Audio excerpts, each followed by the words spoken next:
President Trump's former personal attorney, Todd Blanche, was confirmed by the Senate by a vote of 50 to 49 early this morning.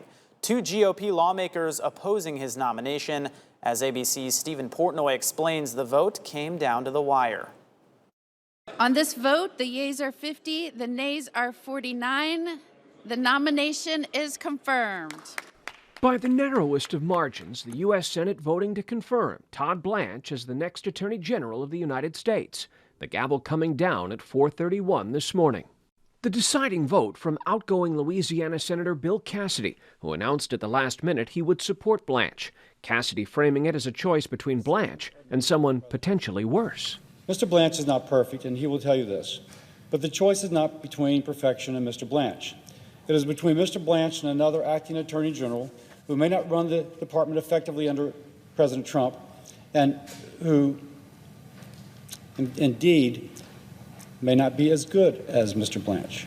Cassidy, who's leaving office in January after losing to a Republican primary challenger, has clashed with President Trump several times in recent months.